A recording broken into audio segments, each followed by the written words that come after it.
추미애 법사위원장은 수시로 국민의힘 의원들의 발언권을 제한하고 퇴장 명령을 내리는 등 정말 국회에서는 볼 수 없었던 이틀망을 자행을 했고, 최민희 가방위원장 역시 국정감사장 안에 그런 참고인 정인조차 퇴장 명령을 하고 기자까지 추방하는 등 언론의 자유를 심각하게 침해하는 그런 폭거를 자행했습니다.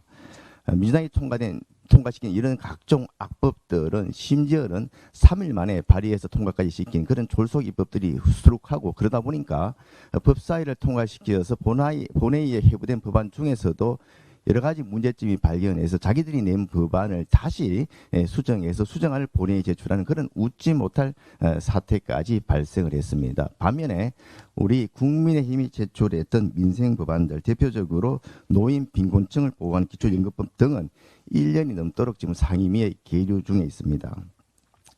이제 국민들은 민주당의 의회 폭거와 일당 독재의 그런 국회 운영에 대해서 정말 실망을 많이 하고 있습니다. 22대 국회 후반기만은 국회가 제대로 정상화돼서 민생을 보살피는, 또 대화 타협을 통해서 민생 입법을 조속히 추진하는 그런 국회를 보여주기를 희망을 하고 있습니다. 국회 정상화의 시발점은 국회 제2당이 맡고 있던 법사위를 다시 돌려주는 것입니다.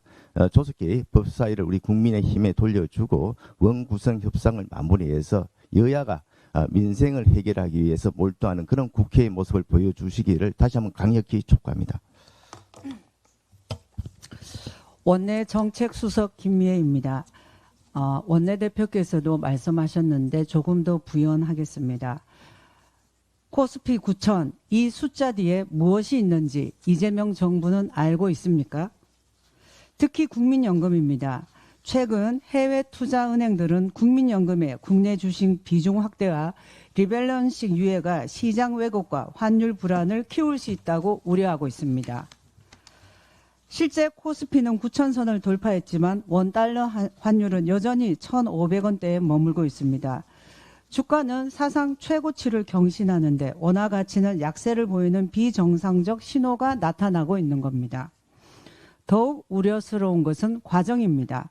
이재명 대통령은 지난해 국민연금 업무보고에서 국내 주식 비중 확대를 언급했고, 이후 국민연금의 국내 주식 목표 비중은 14.9%에서 20.8%로 상향 조정됐습니다.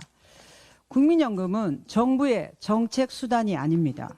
1,800조 원에 달하는 국민의 노후 자금입니다. 국민연금법은 기금 운영의 독립성을 명시하고 있습니다.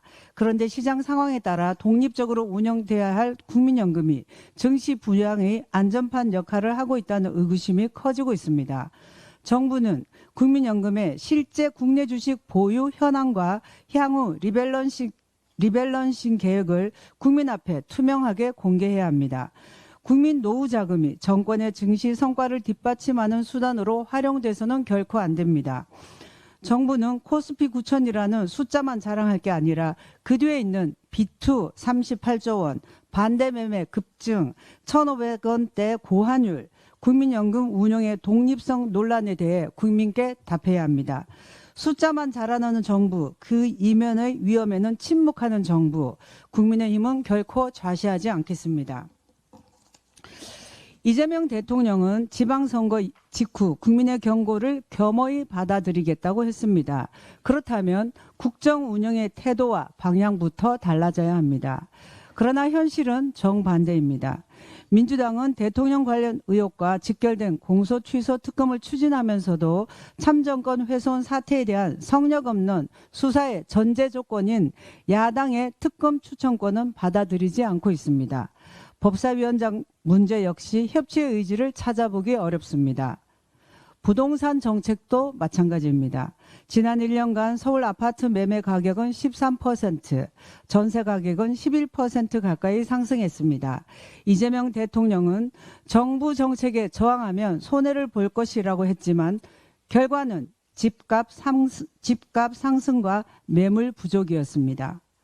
그런데도 정책이 성공했다고 자평하며 보유세 인상까지 거론하고 있습니다. 전세에 대해서도 대한민국에만 있는 일종의 사금융이라며 사실상 축소를 정상화 과정으로 보고 있습니다. 탈모 급여화 추진도 우려스럽습니다. 건보 재정은 한정되어 있습니다.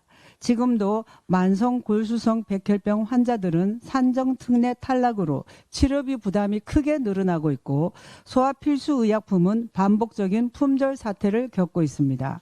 한국중증질환연합회는 탈모 급여화가 건강보험 재정 악화를 가속화하고 정작 치료가 시급한 환자들을 더 어려운 상황으로 내몰 수 있다고 경고하고 있습니다. 정부는 우선순위를 바로 세워야 합니다.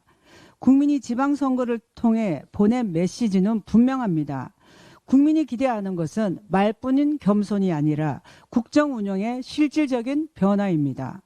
이재명 정부와 민주당은 협치와 민생 그리고 국민의 삶을 최우선에 두는 책임 있는 국정 운영에 나서기 바랍니다.